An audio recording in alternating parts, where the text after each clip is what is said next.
Bueno, hola, hola, bienvenidos, bienvenidas a la segunda sesión de la Escuela Constituyente. Estamos muy contentos porque nos pudimos reunir nuevamente, estamos con el equipo y la Asamblea de las Parcelas súper emocionados con esta iniciativa y queremos invitarlos a todos y a todas a que puedan compartir el link, puedan hacer comentarios, puedan hacer preguntas, porque esto es educación popular virtual para todos. Sabemos que eh, no podemos contar, ¿no es cierto?, debido a la pandemia, pero estamos haciendo nuestro mayor esfuerzo para llegar a todos y a todas con la educación, digamos, respecto a la Constitución. Hoy día, por ser la segunda sesión, ya estamos un poquito más consolidados, vamos a presentar al equipo. Nosotros somos todos miembros y aparte somos asambleístas, ¿cierto? Somos parte de la Asamblea de las Parcelas, de aquí de Maipú, del barrio longitudinal, así que toda la gente también que esté sintonizándose, que sea de acá, que sea vecino, que sea vecina, ahí déjenos el comentario para que también sepamos que no solamente estamos llegando afuera del territorio, sino que nos importa sobre todo estar dentro del territorio. Y dentro de las primeras personas que voy a presentar, parte de la asamblea, ¿cierto? Es Caro. Caro, ella es ceramista, ella es vecina, es amiga, es madre, ¿cierto? Y también es parte de la asamblea, así que ahí para que Caro salude al público. Hola, hola vecinos. Gracias, Caro. Bueno, nuestro segundo integrante del equipo es Alexis. Él es profesor de inglés, es magíster en evaluación en educación, ¿cierto? También es padre, es vecino, es compañero y también es parte, ¿cierto?, de la asamblea, es un asambleísta. Así que, Alexis, ahí para que saludes. Hola, hola, buenas tardes a todas y todos. Gracias. Y el Dani, que es músico y estudiante audiovisual, que nos ayuda harto con las redes sociales y con el contenido que vamos sacando. Para que salude también ahí el Dani. Hola chiquillos, ¿cómo están? Saludos. Así que, y por último vamos a saludar a nuestro invitado en nuestra segunda sesión. Otra vez nos quiso acompañar. Como la vez pasada le dije, mientras más mientras más veces quiera venir, que venga nomás, que nadie lo detiene aquí.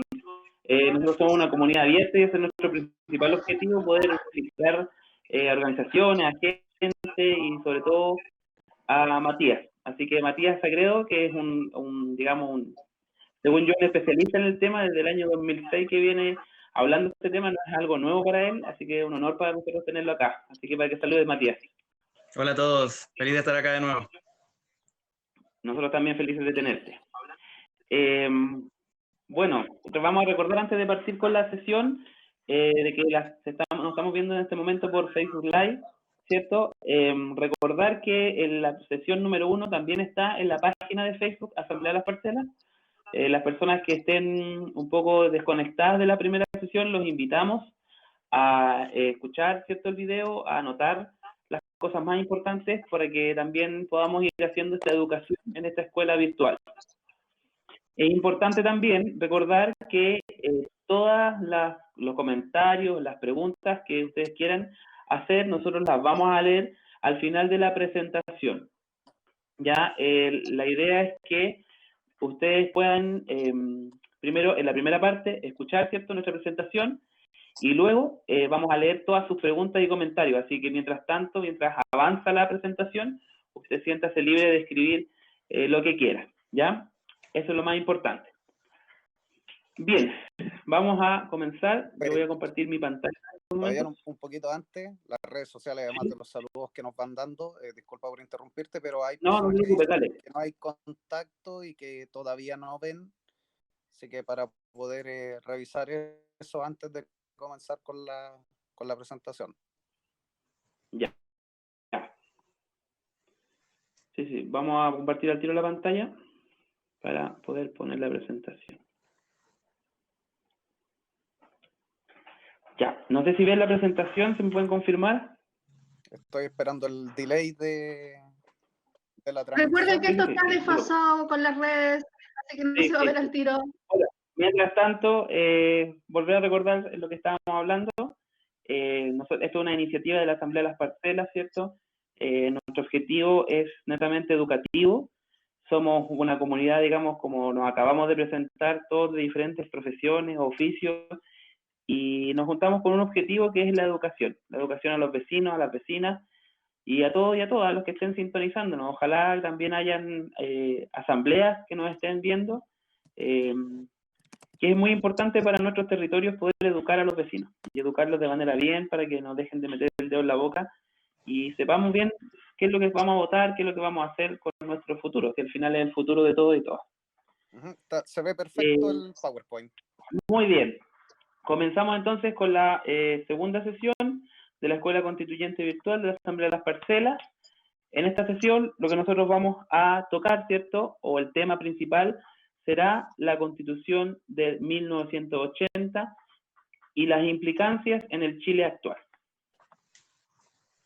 Bueno, nuestro objetivo obviamente que va a ser conocer la Constitución del 80, vamos a conocer su orgánica, sus partes, ¿cierto? También vamos a ver un poco el Tribunal Constitucional y vamos a ver también el contexto histórico en que se forma la Constitución y las implicancias que va teniendo hoy en los temas, por ejemplo, lo que estamos viendo hoy con la pandemia. Pero vamos a hacer un pare, digamos, a lo que estábamos viendo y recordar nuestra pregunta. Nosotros vamos a estar constantemente haciendo esta pregunta, que también la que nos quedó en la sesión anterior, que es ¿por qué es necesaria una nueva Constitución? Esa es nuestra pregunta base, la pregunta que nos va a acompañar sesión a sesión, y todo este contenido es para que nosotros podamos responder esta pregunta y podamos tener los fundamentos necesarios para generar cualquier debate o cualquier respuesta, ¿cierto?, ante cualquier pregunta. Eso es importante recalcar. Bueno, también recordar la programación de abril. Nosotros ya tuvimos nuestra primera sesión, ¿cierto?, que fue sobre qué es una constitución. Fue el 8 de abril, el proceso constituyente y la soberanía popular, por este mismo medio, ¿cierto?, Facebook Live. Hoy, el 15 de abril, vamos a ver, como ya lo dijimos, la Constitución del 80, creación e implicancias hoy en día, y nos quedan 2 sesiones más para abril, que serían el 22, Acuerdo de la Paz, y el 29 de abril, nueva Constitución, orgánicas y mecanismos. Bien, comenzamos. Siempre es importante tener presente el contexto histórico, ¿ya? Las constituciones se van creando, como lo dijimos en la primera sesión, respecto a un contexto, a algún problema, un conflicto que existe, ¿cierto?, en la sociedad, y emerge una nueva constitución. Ahora va a depender, ¿cierto?, el contexto en el que estemos. En este caso, el contexto es dictadura cívico-militar. Y la Carta Magna se va a elaborar en 3 instancias, ¿cierto? En la primera de ellas, que fue entre los años 73 y 78, el, digamos, constitucionalista Enrique Ortúzar se reúne, ¿cierto?, entre esos años para generar una nueva constitución. Después, entre el año 78 y 80, Jorge Alessandri Rodríguez realiza, ¿cierto?, también un texto alternativo que es por el Consejo de Estado, ¿cierto? Alessandri tiene una alta influencia de la Constitución de Francia, hubo muchos estudios y, digamos, lecturas de esta Constitución, y en el final, ¿cierto?, en 1980, ya cuando en agosto, se decide, la propia Junta de Gobierno, ¿cierto?, es quien examina estos 2 instrumentos, estos 2 documentos que tenían, según la historia secreta, y lo que pasa es que al final deciden, ¿cierto?, agregar y sacar algunos artículos, ¿cierto?, de los escritos que tuvieron, ¿cierto? Entonces, las discusiones eran incluso por palabras. Sabemos la importancia de una constitución, entonces, cada palabra y cada cosa que esté, digamos, escrita dentro de la Constitución va a ser importante porque es el planteamiento general, ¿cierto?, las reglas generales de una sociedad. En la última revisión que tuvo la Constitución, están incluidos, ¿cierto?, hay una alta influencia de Estados Unidos, y sobre todo porque estas reuniones que se produjeron, durante, entre el enero, digamos, y agosto del 80, fueron secretas, ¿ya? Por lo tanto, no sabemos ahí quién estuvo, pero sí conocemos, ¿cierto?, a la Comisión de Estudios, que era muy cercana, en la cual también estaba Ortúzar, que es uno de los principales constructores de la Constitución, ¿cierto?, esta Comisión Ortúzar que se llama, Y también tenemos al conocido, ¿cierto?, Jaime Guzmán, que fue uno de los más como famosos, digamos, constitucionalistas, ¿cierto?, que hicieron y crearon la Constitución. Además de Sergio Díez, Gustavo Lorca, Alicia Romo y los de C, ¿cierto?, Alejandro Silva y Enrique Evans, de la Cuadra. Bueno, ¿qué pasa después de que se crea este documento, ¿cierto?, esta Constitución? Se lleva a un plebiscito, ¿ya? El 11 de septiembre de 1980, los chilenos y chilenas votan por un nuevo texto constitucional y fue aprobado por un 67% de las votaciones. Ahora, hay que enfatizar que esto se realizó sin registros electorales, sin acceso de la oposición a los medios de comunicación y tampoco sin control de ningún tipo sobre el acto. Por lo tanto, ahí, digamos, fue una votación no como las conocemos hoy en día, ¿cierto? Donde hay un registro, donde está el CERVEL, ¿cierto? Esto fue todo muy, los resultados puertas adentro. Bueno, se aprueba el texto al final en el año 80, pero en el año 89, en la salida terminada o el fin de la dictadura cívico-militar, se abre este plebiscito el 30 de julio del 89, donde son aprobadas ciertos artículos, ¿ciertos? Y promulgados como fuerza de ley 18.825 el 17 de agosto, o sea, al mes después de ese mismo año del plebiscito.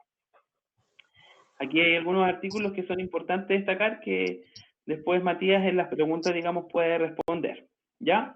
Por último, hubo una gran reforma de este texto, que es, digamos, lo que argumentan algunos partidos políticos de derecha, que, digamos, dicen que no es la misma Constitución del 80, sino que es la Constitución del 2005, pero en realidad, claro, sigue siendo la misma estructura, la misma, el esqueleto, digamos, es el mismo, solo que en el 2005 se realiza una gran cantidad de reformas a cargo, ¿cierto?, del presidente Ricardo Lagos, en donde sacaron algunos puntos que son emblemáticos, como por ejemplo el fin a los senadores designados y vitalicios. Entonces, después de este, digamos, contexto histórico, asalta una pregunta. Hay una constitución que es creada, ¿cierto?, en 3 etapas por principalmente Ortúzar, ¿cierto?, Guzmán también y muchos otros que tuvieron incidencia en los puntos y artículos más controversiales, sobre todo los derechos fundamentales, ¿cierto? Entonces, asalta la pregunta. Y aquí, para que el Matías después me pueda contestar inmediatamente, digamos, ¿por qué es ilegítima una constitución realizada entre 4 paredes? Bien. Bueno, complementando un poco lo que tú señalaste, agregar algunas cosas interesantes, por ejemplo, que tienen que ver con este origen de la Constitución.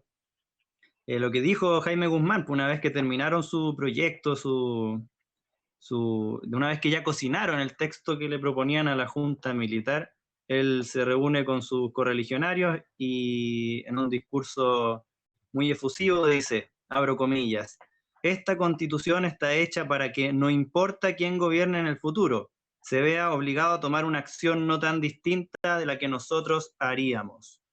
Entonces, en definitiva, ahí quedó delineado lo que ha ocurrido los últimos 40 años, que es que en definitiva no importa ni siquiera si uno de los que estamos aquí llegamos a ser presidente de la República, estaremos obligados a hacer lo que ellos mismos harían en el gobierno. Entonces, el objetivo de la Constitución, uno de sus objetivos en su génesis es ese, es impedir que el pueblo chileno tome las determinaciones de su destino. Ese es el objetivo principal de cierto aspecto de la Constitución. Impedir que el pueblo chileno se autodetermine y decida cosas distintas a las que ellos trazaron. Para eso hay distintos candados, hay distintas trampas que están en la Constitución para impedirnos nuestra autodeterminación. Y otro objetivo que ellos instalaron en la Constitución, que ya es más delineado desde el extranjero, ¿no? Que quienes financian el golpe de Estado y quienes dirigen toda esta operación desde el Pentágono y desde los barcos que estaban en Valparaíso, barcos de la Armada Norteamericana, dirigieron todo esto en realidad desde allá y el objetivo principal era instalar en Chile el primer país del mundo en donde se instala un modelo económico que es hoy día el causante de las grandes injusticias que sufrimos millones de chilenas y chilenos.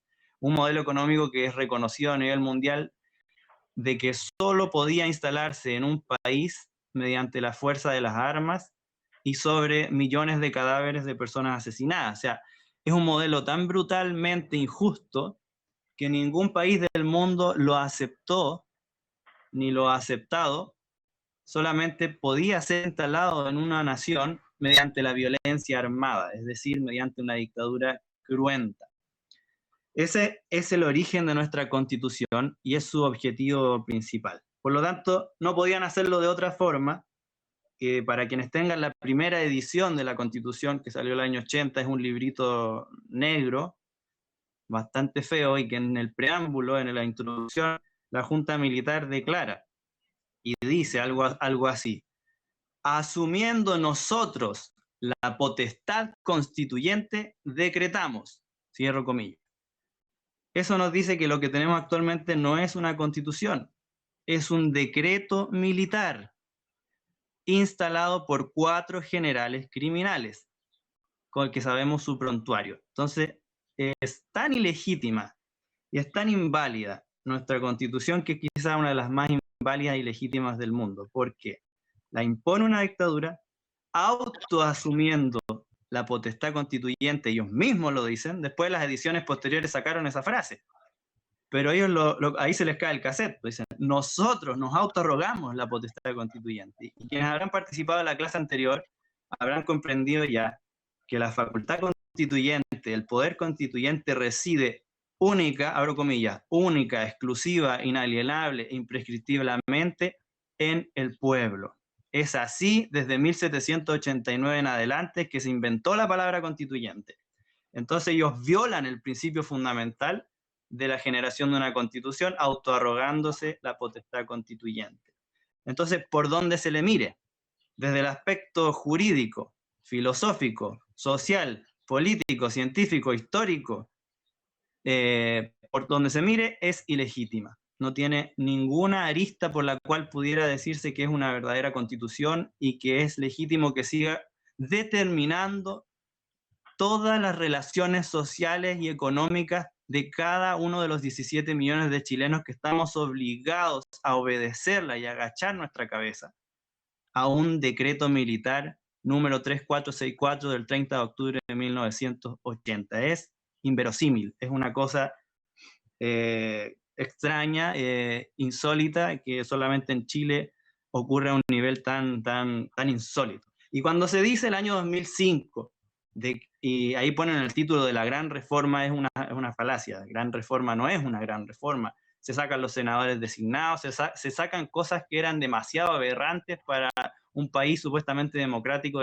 del siglo XX, en donde habían senadores designados, ni que fueran el senado del emperador Julio César. Era demasiado estúpido, entonces tenían que sacar esas cosas, era una vergüenza a nivel mundial. Pero en realidad la gran reforma es la del 89, y es la que nuevamente hace aún más ilegítima nuestra Constitución. El 30 de julio del año 89, escúchenme bien, es el mayor fraude, el más grande engaño que ha ocurrido en la historia de nuestro país para con el pueblo chileno. Y fue tan engañoso, tan tramposo y tan bien hecho que nadie lo recuerda. Todos los que estamos aquí, y nuestros padres, sobre todo nuestros abuelos, las generaciones anteriores, recuerdan que existió el plebiscito del sí y el no en el año 88, 5 de octubre, ¿verdad? Y que luego elegimos a Elwin, el año 89. Pero nadie recuerda que entre medio de esos 2 procesos electorales hubo un plebiscito entre medio, rápido, express, sin información, pero donde ambas fuerzas políticas, la Junta Militar y la Concertación, llamaron juntos a votar apruebo. Esa fue la palabra. Apruebo. Juntos por el apruebo. ¿Les suena parecido? Fue una campaña muy similar. Exactamente. Y lo llamaron el Gran Acuerdo Nacional. Ahora se llama Acuerdo por la Paz. Y juntos llamaron a votar apruebo. ¿En qué consistió ese gran engaño? Nos dieron una parafernalia comunicacional tan bien hecha y nos ocultaron tanta información que casi el 90% de la población votó apruebo. Y lo que votaron no tenían nada que ver con lo que, o sea, nunca les informaron qué significaba ese voto. ¿Y qué significó ese voto? Lo único que se les dijo fue, voy a abrir comillas para ambos bandos. Primero, la Concertación, ¿qué dijo en su campaña? Dijo, a nosotros votar apruebo, compatriotas, estaremos cambiando la Constitución de Pinochet para abrir paso a la transición a la democracia. Y estaremos derogando el artículo 8 que prohíbe los partidos marxistas. Dejaremos de ser clandestinos. Bravo. Con esa información quizá a nadie le interesaba votar rechazo. Pero ocultaron las otras 53 reformas. O sea, informaron una, el artículo 8, pero eran 54.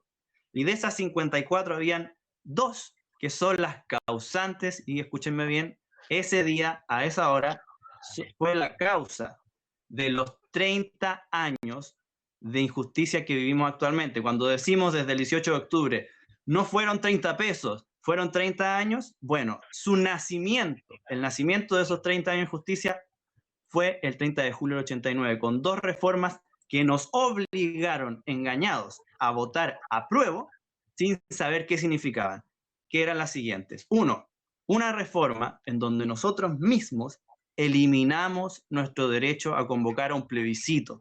¿Qué significaba eso? Que una vez que saliera Elwin, hubiésemos podido convocar inmediatamente a un plebiscito abierto donde nosotros, los ciudadanos, decidiéramos si queríamos o no una asamblea constituyente, que era lo que todo el mundo creía que iba a ocurrir. Entonces nos hicieron votar para sacar eso y vivir 30 años en que no hemos podido cambiar nada. ¿Cuál fue el segundo artículo cambiado? Que en la Constitución original del año 80, escúchenme bien, era 1 millón de veces más democrática que la que tenemos ahora. Es decir, la original de la Junta Militar era más democrática que la que tenemos ahora, que pasó Lagos con sus reformas, etcétera, etcétera. Porque fue el año 89 en donde nosotros aprobamos engañados los famosísimos hoy en día 2/3. Sí, los 2/3 no existían en la Constitución. Fuimos nosotros, engañados, quienes los incluimos en un plebiscito engañoso. Entonces, ese día es un día histórico. Es un día que tenemos que sacudirnos, conocerlo, difundirlo, porque nos demuestra que cada cierto tiempo nos engañan de una manera tan fina para hacernos creer que estamos decidiendo un gran cambio, pero en realidad por debajo nos meten una trampa de envergaduras colosales, que nos amarran 2 generaciones más a nuevas injusticias. Bueno, por todas esas razones y muchas más, la Constitución que tenemos es absolutamente ilegítima. Muchas gracias, Mati. Ay, la concertación. ¿Ah? Bueno, para que podamos entender todo esto que nos ha explicado Matías, brevemente, porque la verdad es que esto es para desmenuzarlo y sentarnos con un mate y un tejido, vamos a repasar un poco lo que vimos la clase pasada sobre el concepto de constitución, que etimológicamente viene del latín, del verbo latino constituere, ¿cierto? Lo podemos simular como ordenar, organizar, formar, configurar. Y en el plano político, lo que hace es que organiza los poderes del Estado. O sea, como dice aquí el texto, es la organización fundamental entre los poderes del Estado y la sociedad. Y para poder entender un poquito todo esto, dividimos el contenido de la Constitución en 3 ejes. Uno que es el orgánico, el dogmático y la reformativa. En la parte, el contenido que se relaciona con lo que es orgánico tiene que ver con todo lo que es la organización del Estado, cómo se organizan los poderes. Y nosotros aquí en Chile tenemos el legislativo, el ejecutivo, el judicial, y además tenemos los contralores. Y en el Contralor, en los poderes contralores tenemos a la Contraloría, que son los encargados de fiscalizar todo lo que es en cuanto a los usos de los recursos, ¿cierto? Lo hemos podido ver cuando muchas autoridades, y en especial una que tenemos muy cercana acá en nuestra comuna, ha hecho mal uso de los recursos económicos, viene la Contraloría y le dice, a ver, venga usted y explíqueme qué pasó acá. Bueno, y tenemos el Tribunal Constitucional, quien es el encargado de velar que las leyes se cumplan según lo establecido. Es por eso que cuando alguien quiere hacer una reforma constitucional, una reforma a alguna ley en específico, y el tribunal se encarga de ver que esté apegado a lo que dice la Constitución. Muchas veces el tribunal las niega, las rechaza, y es por eso que las grandes reformas en ámbitos importantes para nosotros no han podido salir exitosas. Entonces, en lo que es lo orgánico, nacen algunas preguntas, ¿no? Como por ejemplo, ¿qué tipo de Estado tenemos? ¿O cómo se relacionan estos poderes? Y si es democrático el diseño que tenemos aquí en Chile. ¿Qué nos podrías decir sobre esto, Mati? ¿Cómo se relacionan los poderes y sobre todo los organismos contralores, ¿no? Parece que ahí está un poquito los que no nos dejan avanzar ni evolucionar en nuestras demandas. Bueno, a ver, vamos de a uno. A ver. Donde dice qué tipo de Estado tenemos, nosotros tenemos, bueno, depende de lo que diga la Constitución, de repente esa parte, las constituciones suelen ser muy retóricas, es decir, que usan bastante lo que es como la poesía, y se van ahí en prólogos y en descripciones autorreferentes bastante utópicas, pero en realidad, una vez que uno lee los artículos, se da cuenta realmente que es lo que tenemos. Nosotros tenemos un Estado que se divide en lo tradicional, que son los tres poderes del Estado, divide el poder en tres, que es el poder ejecutivo, donde está el presidente de la República, sus ministerios, sus secretarías, etcétera, y los gobernadores, intendentes, todo eso. El poder legislativo, donde está la Cámara de Diputados, la Cámara de Senadores, y el poder judicial, donde está la máxima autoridad judicial, que es la Corte Suprema, estarían la Corte de Apelaciones, los tribunales de garantía, etcétera, etcétera, etcétera. Dentro de estos tres poderes, en Chile al menos, son de elección popular el Poder Ejecutivo, el Presidente de la República, y el Poder Legislativo. En nuestro caso, el Poder Judicial no es de elección popular, cosa que debiéramos revisar como ciudadanos, porque hay países donde sí, los jueces de la Corte Suprema, que se llamarán de otra manera en otros países, sí son electos, y eso ahorra bastantes problemas, ¿no? Porque querámoslo o no, siempre hay coteos políticos dentro de todas esas grandes autoridades, y la elección popular puede ahorrarnos bastantes corrupciones en ese mundo tan secreto. Disculpa, Mati, ¿ese poder judicial depende del gobierno de turno o no? La verdad es que los detalles no los conozco, cómo se conforma la Corte Suprema, por ejemplo, quiénes los eligen. Generalmente, siempre en esos organismos hay como cuotas, cierto porcentaje, como el Tribunal Constitucional, cierto porcentaje lo designa el presidente, otro porcentaje el Congreso, etc. Casi siempre usan esa misma metodología, ¿no? El detalle no lo conozco para cada órgano del Poder Judicial, pero sí, en ningún caso en el Poder Judicial, en ningún tipo de autoridad, en ningún organismo judicial es electo por el pueblo en el caso chileno. Yeah. Que podría ser algo que debiéramos investigar, traer a colación y mostrar que sí existe esa alternativa y debiera ser realmente lo más sano. Son autoridades de tanto poder, al menos las máximas autoridades del Poder Judicial, como es la máxima autoridad del Poder Ejecutivo, que el presidente es electo por el pueblo. Las máximas autoridades del Poder Judicial igualmente debieran ser electas por el pueblo, irrevocables por el pueblo. Cada autoridad debería ser poder revocada por el pueblo. En el caso nuestro, nuestra Constitución es muy rígida en ese aspecto. No existe la posibilidad de que los ciudadanos revoquen autoridades, sean electas o no. Por ejemplo, si una autoridad claramente está corrupta, se descubrieron intereses económicos, etcétera, o simplemente no cumplió nada de lo que prometió y está haciendo cosas contrarias, el pueblo tiene que aguantarse los 4 años, los 6 años, los 8 años, y no puede revocar el mandato que le dio. Ese por un lado.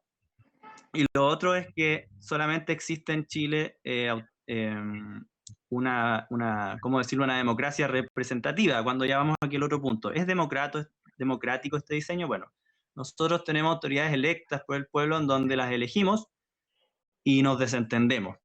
Y los dejamos trabajar 4 años, 6 años, etc. Y ellos hacen y deshacen lo que quieren. Lo vemos en nuestro Congreso, donde hacen cualquier estupidez y el pueblo tiene que aguantarse hasta otra elección y no hay nada que hacer. Eso no es así en gran parte de la humanidad, donde ya se ha avanzado la revocabilidad, es decir, se pueden sacar del lugar que se eligieron. Y no solo eso, más allá de eso, esa democracia representativa, es decir, donde tú eliges a alguien que hace las cosas por ti, es decir, la soberanía popular no se ejerce, se delega. Y se supone que la soberanía popular es indelegable, debiera ser practicada a diario. Claro. Por lo tanto, debiéramos avanzar, estamos muy atrasados en ese aspecto, estamos atrasados siglos, ¿no? Estamos quizás en una democracia como la de Inglaterra en 1800 y tanto, con monarquía y congreso, pero un congreso que hacía las cosas y el pueblo no hacía nada. Entonces, estamos muy atrasados. Nosotros debiéramos avanzar a una democracia en donde realmente el demos, que somos nosotros, ejerza tuviéramos más participación. Claro, el Kratos, Kratos. El demos fuera el que toma las decisiones finales de todo. Es decir, también podemos elegir gente, pero las decisiones finales de todo la debiera tomar el pueblo. Por ejemplo, como en Suiza, las leyes, casi todas las leyes, las aprueba y desaprueba el pueblo. Como dijo Rousseau en 1762, la soberanía popular se ejerce a través del pueblo y toda ley debiera ser aprobada por el pueblo, si no, no es válida. Así se decía, imagínate, hace 300 años, y todavía ni siquiera nos acercamos a eso. Entonces, toda ley, aunque sea una ley muy sencilla, de cosas muy simples, como por ejemplo, si tenemos o no que recoger la caquita de nuestros perros en los parques, debiera ser plebiscitada y nosotros decidir. Y el poder legislativo finalmente recae en el pueblo. Así debiera ser y así fue dicho hace 300 años y en la Revolución Francesa, y hacia allá debiéramos avanzar. Debiéramos debatir en las asambleas territoriales qué mecanismo establecer en la nueva Constitución para que el pueblo sea realmente el soberano en todos los aspectos. Entonces, ¿a qué voy? Que nos han vendido el cuento de que el poder legislativo lo ejercen los legisladores. No es así. El poder legislativo es parte de la soberanía popular y debiera ejercerlo el pueblo. Los legisladores pueden proponer leyes, pueden redactar leyes, el pueblo también puede proponer leyes y el pueblo debiera poder elegir cuál de esas leyes es la mejor. Claro. Igualmente, en otros aspectos, no solo el legislativo, igualmente en el ejecutivo. ¿Qué es lo que hace el ejecutivo? El presidente firma tratados internacionales, a veces privatiza cosas sin avisarnos. Por ejemplo, el año 90 Elwin privatizó el cobre y no nos avisó a nadie. Mucha gente hasta el día de hoy no tiene idea, cree que Pinochet entregó el cobre y no fue así.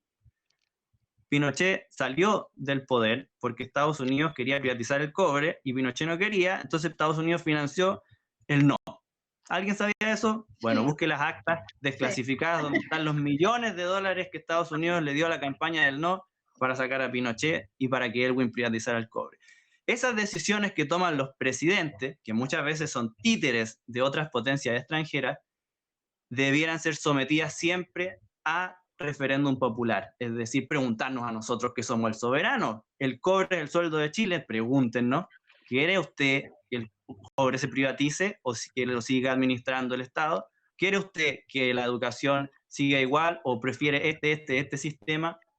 Lo mismo debiera ocurrir en la futura Asamblea Constituyente, que ya sabemos que en el plebiscito de abril no está contemplada, pero estamos seguros, los que estamos aquí al menos, de que la vamos a tener en algún momento. Cuando la tengamos, esa asamblea también debiera de entregar la deliberación final de cada tema al soberano que es el pueblo. Oye, eso, Mati, es lo que no tenemos. Sí, pero independiente de que quizás no tengamos la herramienta, porque yo siento que igual hay algunas herramientas donde nosotros como ciudadanía, como pueblo, pudiéramos ejercerla, pero estuvimos un poco adormecidos después de tanto del terror del 73, ¿no? La dictadura parece que nos dejó con tanto miedo que nos quedamos un poco dormidos, entonces hemos aguantado un sinfín de cosas. Porque hay algunas herramientas donde se pueden revocar los cargos, pero no ejercemos como nuestro rol de vigilar que eso se pase, incluso con nuestras autoridades locales. Ese escenario podría empezar a cambiar ahora que no solamente tenemos la oportunidad de cambiar las reglas, sino que también de cómo nosotros también nos comportamos como pueblo, ¿no?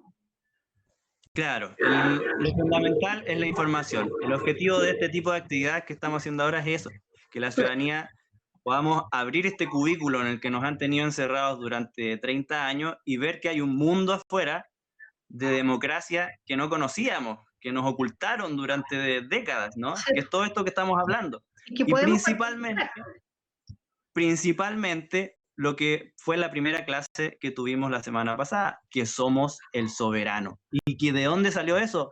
¿Es un invento? No, viene de hace 2500, 2600 años, donde los griegos dijeron, el soberano es el pueblo, no un rey. El soberano es el pueblo, no una asamblea. El soberano es el pueblo, no un grupito. El soberano es el pueblo y no los ricos. Eso se dijo hace miles de años. Entonces lo tenemos olvidado y como tú bien dices, ahora es recordarlo para poder exigirlo y ejercerlo como algo normal. Sí, oye, y un punto importante que tenemos que evaluar entonces claramente el tema de la democracia en cuanto al sistema judicial, porque son ellos los que en los últimos años han dado veredictos y han sido complacientes con grandes grupos económicos que le han dado el perdonazo. ¿Ah? Entonces, ¿por qué ese tipo de personas no las podemos revocar, no las podemos salir? Entonces, es un ítem a evaluar. Bueno, pasemos al otro punto, que es el contenido dogmático, ¿cierto? Donde aquí están implícitos todos los principios de la Constitución en cuanto a los valores y los derechos. Y a modo de ejemplo voy a nombrar algunos principios que no necesariamente quizás están en nuestra Constitución, pero ustedes van a ver, Mati después nos va a refrescar, por ejemplo, como el de la soberanía, ¿cierto? La soberanía que habla que el poder de la Constitución está en el pueblo, ¿cierto? Es un principio básico que debería tener toda Constitución de un país, o sea, que sea redactada por el pueblo. Otro principio que también encontramos en algunas constituciones es la supremacía constitucional, y que habla de que todas las leyes, ¿cierto? Porque tenemos una constitución macro y después se van haciendo leyes, todas las leyes tienen que estar supeditadas a la constitución. O sea, nadie se puede arrancar por los palos y en mi constitución dice que todos tienen derecho a una salud gratuita, o no sé, como que se quiere decir, no puede haber ningún artículo de la ley que contradiga ese principio que está instalado en la Constitución. Otro más son los derechos fundamentales. O sea, los derechos fundamentales tienen que estar plasmados en la Constitución, y cómo están plasmados van a tener cierto valor, si van a ser subsidiarios, si van a estar al son del capital, ¿cierto? Como en la salud, la educación y muchos otros. Y por último, como ejemplo, la separación de los poderes. Nosotros en este caso ya pasamos cómo están separados en nuestro país los poderes, pero en otros lugares tienen otro tipo de otra forma de organizarse, pero estos son principios que tienen que estar dentro de una constitución. Entonces, después de un poco de entender este tipo de contenido que se refiere, nos podemos hacer algunas preguntas, ¿no? ¿Qué otros principios podemos identificar, por ejemplo, en nuestra Constitución actual, Mati? O cómo estos y otros principios afectan nuestras demandas. O cómo la política aborda estas demandas. O sea, la política hablándola en su sentido amplio, creo yo, ¿no? ¿Qué nos puedes decir, Mati, tú acerca de este contenido? Esta es quizás la parte más larga y la parte que más puede interesar a la ciudadanía, porque es la que nos afecta en nuestro diario vivir. Y es la parte en donde podemos comprobar de que sí, al menos en nuestro caso, de chilenos, la Constitución sí nos afecta y nos determina en cada uno de los aspectos, hasta los más pequeños de nuestra vida diaria y social, económica, educativa, de la salud, etc. Entonces, por ejemplo, en lo que es la soberanía, nuestra Constitución es muy escueta, es decir, plantea una soberanía bastante chiquitita. Habla de que la soberanía reside en la nación, no habla de la soberanía popular. Y eso es bien ambiguo, porque la soberanía nacional, en reemplazo de la soberanía popular, se inventa después de la Revolución Francesa para delegar esta soberanía en las instituciones, y que las instituciones reemplacen al pueblo y que el pueblo ya pueda votar casi todo tiempo, pero en realidad las decisiones las toman las instituciones, ¿ya? Y no podemos cuestionarlas. Entonces, de ahí viene un poco este principio medio ambiguo. La soberanía nacional es la que está en nuestra Constitución y la ejerce el pueblo a través de las instituciones, etcétera, etcétera, etcétera. Es como para sacar al pueblo del medio, ¿no? Que es una piedra en el zapato para ellos. Del momento en que cómo se gesta esta Constitución ya pierde ese principio como implícito en sí misma, ¿no? Ya no podemos, no podemos decir que una Constitución soberana. No, claro, o sea, ya su origen es impuesto y muy delineado desde fuera, o sea, viola los principios del surgimiento de nuestra nación, donde declaramos la libertad, la independencia y la soberanía de cualquier potencia extranjera.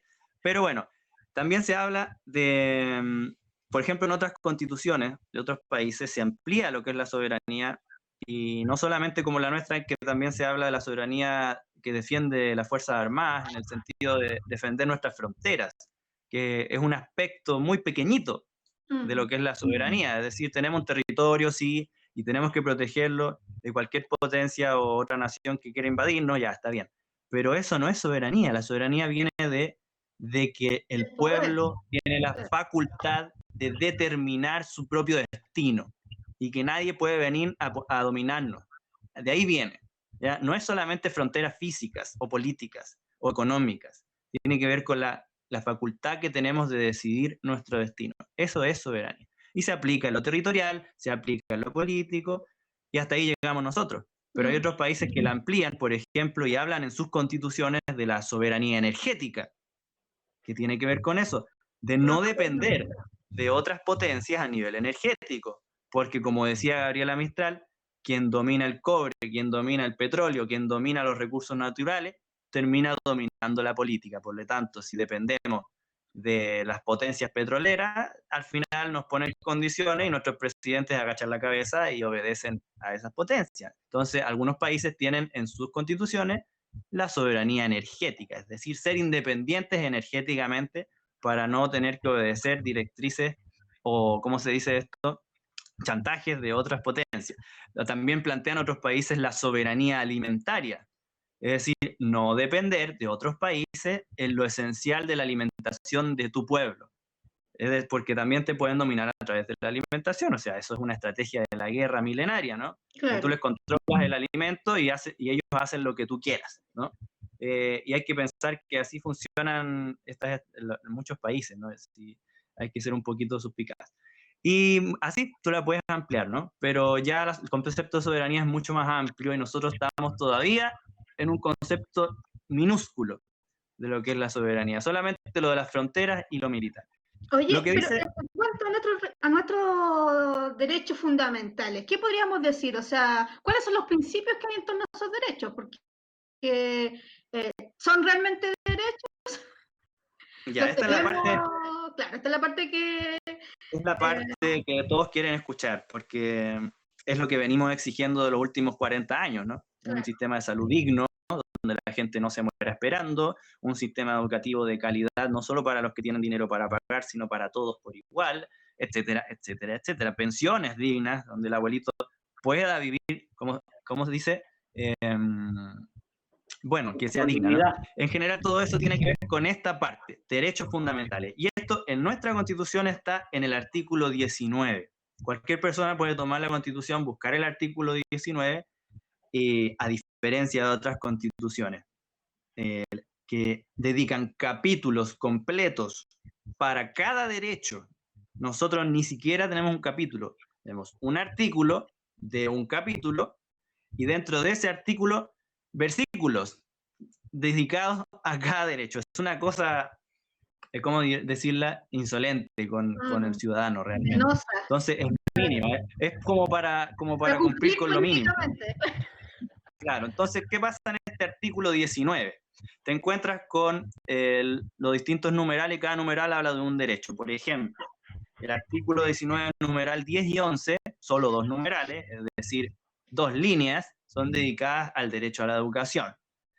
Y no al derecho de la educación, sino que solamente a decir que cualquier persona tiene la libertad de abrir un colegio, ¿ya? Y que el Estado tiene que promover el acceso a la educación en todos los niveles, de básica, media, qué sé yo, pero en general lo que hace la Constitución chilena en cada uno de los derechos, tanto en educación, salud, como todos los que te puedas imaginar, hace siempre lo mismo. Protege la libertad de que cualquier persona pueda abrir un negocio con alguno de estos derechos, y protege el que el Estado no haga preferencias entre públicos y privados.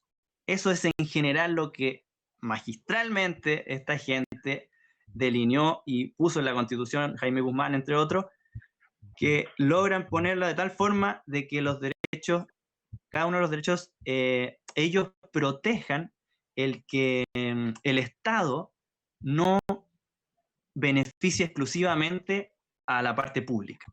Es decir, nuevamente, si alguno de nosotros fuese presidente y quisiera, que es lo lógico, dedicar los impuestos que recopilamos, los fondos públicos, a fortalecer especialmente la educación pública, y especialmente esa, no podría, sería inconstitucional. Tiene que tratar por igual a las escuelas particulares y a las escuelas públicas, a los hospitales particulares que a los hospitales públicos, a las clínicas, a los hospitales, a los AFP con el sistema público. O sea, no puede dar preferencia. Y eso está ahí y nadie lo puede cambiar, y lleva así 30 años, y es la causa de todos estos problemas que tenemos. Entonces, O sea, cuando nos... Lo que entiendo es que la misma Constitución le impide al Estado fortalecer su propio sistema, ya sea de salud, educación. O sea, no pasa tampoco solo por un tema de voluntad, sino que no pueden... Exacto. Como dijo Jaime Guzmán, esta Constitución está hecha para que no importa quién gobierne, tenga que hacer lo que haríamos nosotros. Que lo dijo Pinochet también en el 89. No se preocupen, yo me voy, ya perdí el no. Pero quien venga después de mí tendrá que hacer lo que nosotros establecimos en la Constitución, así que tranquilos, compatriotas. Cierro comillas. Es así. En cuanto a derechos fundamentales, si no hay asamblea constituyente, esto no cambia. O sea, esa pomada que nos vendieron de que había que en el Congreso debatir y 30 años con el Congreso, fue una pomada. Era imposible. Era imposible. Sin asamblea constituyente es imposible. Y ellos lo saben desde el principio. Sí. Pero así es. En cuanto a los derechos fundamentales, hay un aspecto que es el artículo 19, número 21, que son los derechos económicos. Como les decía, hay 2 numerales para cada derecho ciudadano. Sin embargo, para el aspecto de las empresas, son varios numerales que están dedicados para ellos y muy extensos, porque esta Constitución está hecha especialmente para proteger los privilegios de las grandes empresas transnacionales y los grandes monopolios de nuestro país. Yo no voy a caer en esto de que es propiedad privada contra propiedad pública, no es blanco o negro, porque quienes están en esta Constitución destruidos son las pymes y también son empresas, también son empresarios. Si aquí lo que está hecho es una Constitución que beneficia, privilegia y protege y blinda a los grandes poderosos, a los magnates. Por eso Chile es uno de los países que tiene mayor cantidad, creo que es el que tiene mayor cantidad de multimillonarios por habitante, porque la Constitución está hecha para eso, para que ellos concentren el poder económico. Y como decía Gabriela Mistral, si hay mucha gente que domina el dinero, ellos dominan la política. Eso se llama Sokimich, eso se llama Andrónico Luxi, Gandolini, ley de pesca, etc. Y espérate, una cosa más terrible aún, que en ese artículo se establece, inicialmente, lo primero que hacen los que hacen la Constitución, ponen un texto que prohíbe que el Estado se meta en el mundo de las empresas, es decir, que el Estado cree empresas, por ejemplo. Por ejemplo, ahora, si tenemos problemas con esto de la globalización y el tema del virus, y no podemos importar una serie de alimentos que son fundamentales para nosotros y que vienen de Asia, ponte tú, estoy poniendo una cosa fantástica.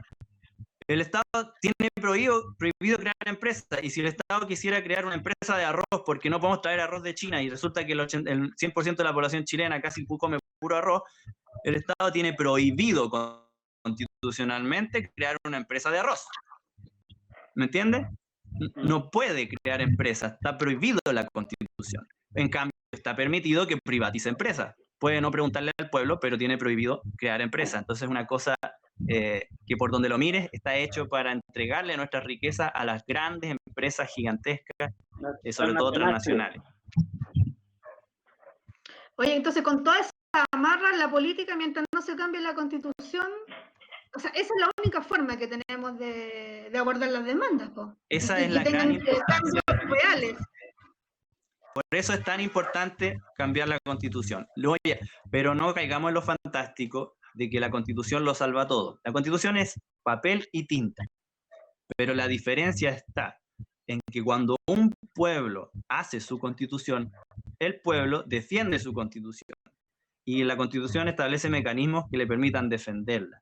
Esa es la gran diferencia, y podríamos citar ejemplos de otros países en donde el pueblo hizo su Constitución y luego trataron de violarla y el pueblo pudo impedirlo y tiene más herramientas para luchar contra la injusticia.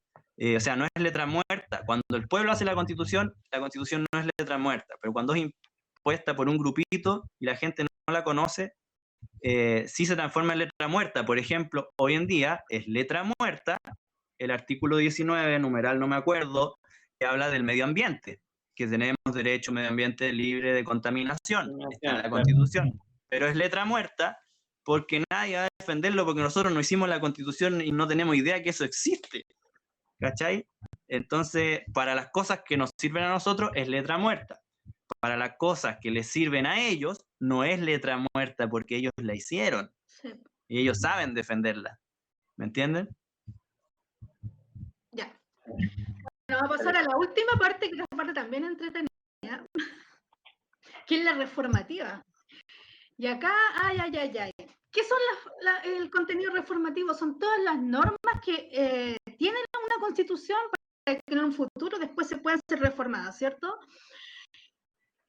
Y quisimos un poco recoger estos conceptos, ¿cierto? Que viene hace rato mucha gente diciéndole, entre ellos Fernando Atria, de la constitución tramposa, ¿cierto? Los cerrojos y las trabas. Y a modo de ejemplo, tenemos que en el pasado teníamos como algunas trabas y cerrojos los senadores designados que estuvieron por mucho tiempo y que después en el fondo los sacaron porque después que llegó la pseudodemocracia, empezó un poco a equipararse el nivel de los senadores designados. Entonces ya ellos en el fondo impusieron los senadores designados para tener por secu gente que estuviera de su lado, que pensara como ellos y que las futuras leyes que se fueran a legislar siempre estuvieran a su favor. Pero llegó un momento en que esto se empezó a equilibrar, entonces al final se abrió la discusión y lo sacaron. Otra cosa que también sacaron fue el sistema binominal. Vamos, Fabi, avanza con el sistema binominal. También eso es algo que salió, pero que también no sé qué tanto el cambio ha sido significativo y que tanto bien lo podemos manejar nosotros.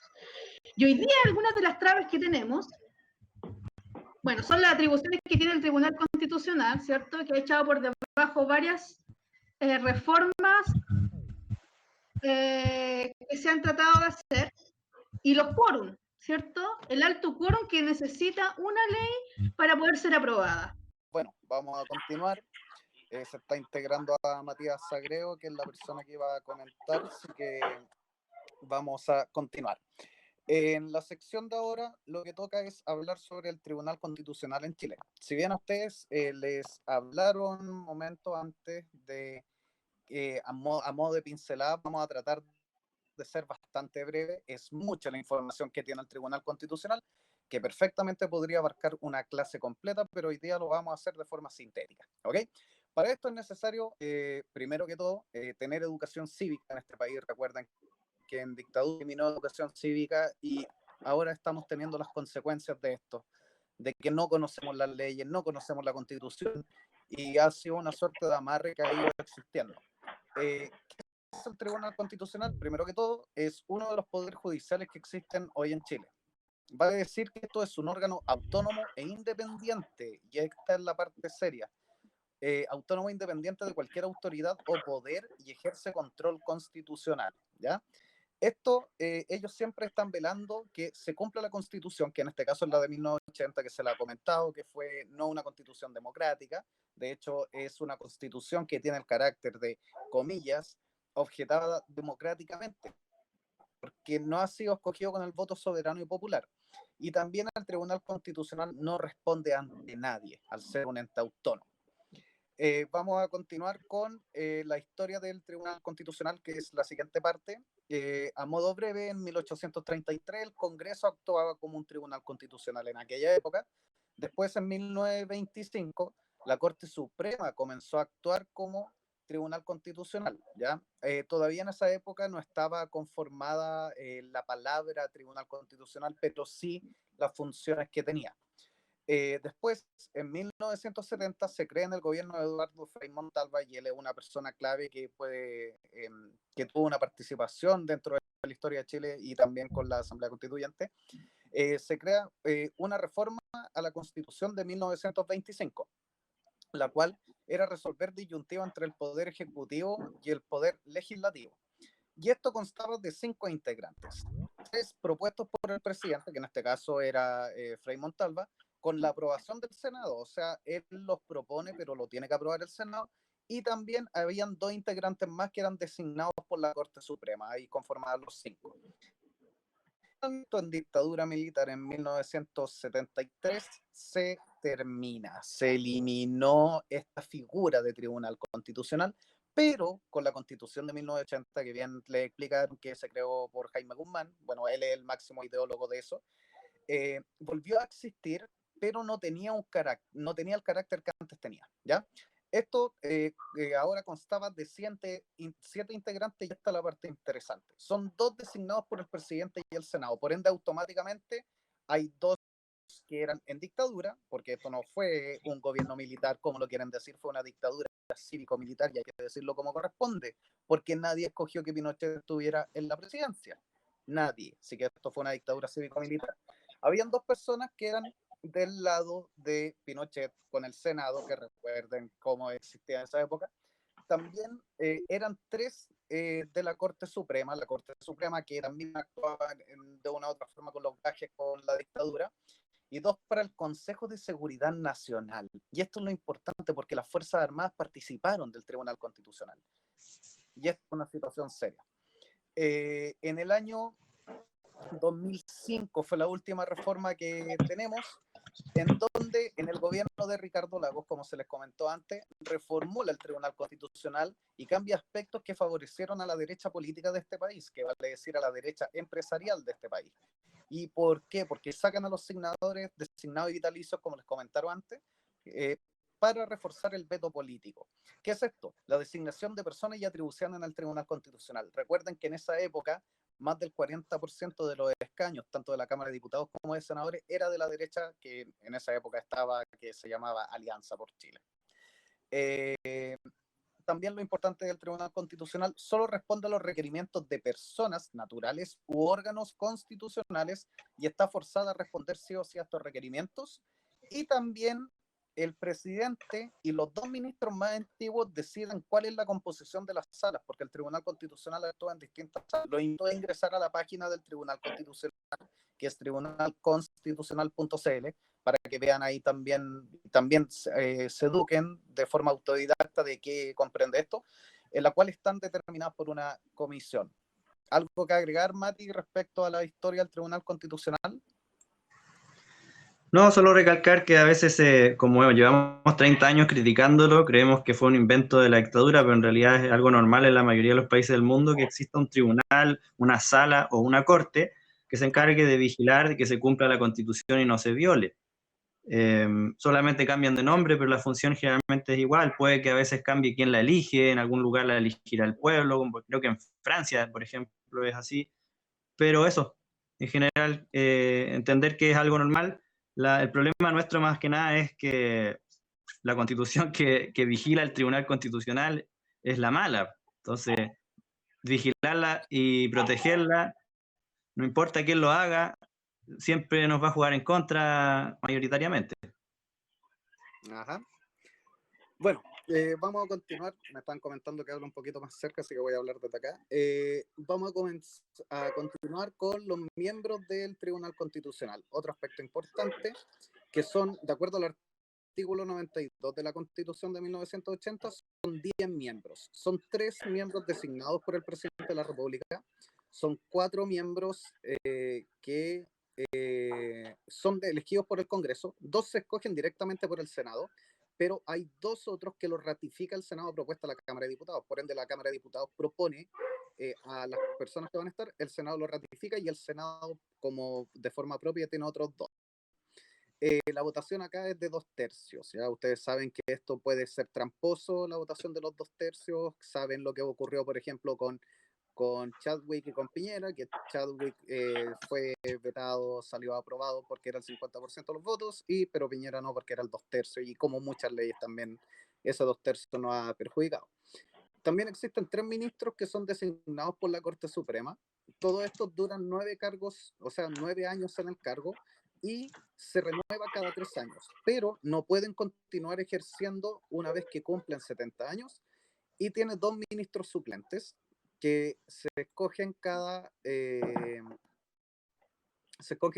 años, propuestos por el presidente con la aprobación del Senado. ¿Ya?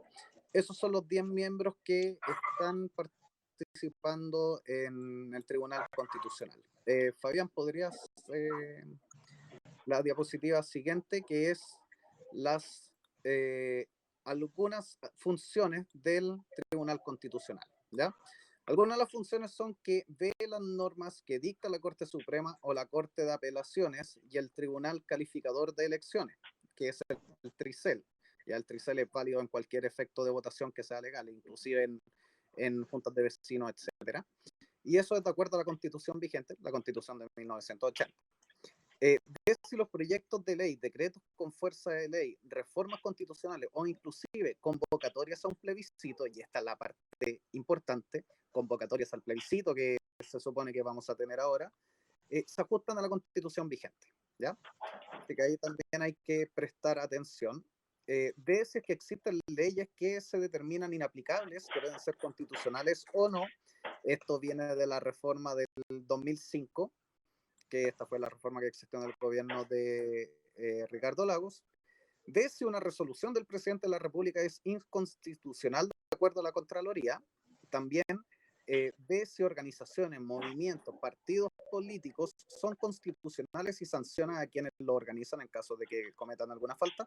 Y también ve si el presidente o ministros de Estado no pueden ejercer su cargo, que eso fue lo que ocurrió ahora.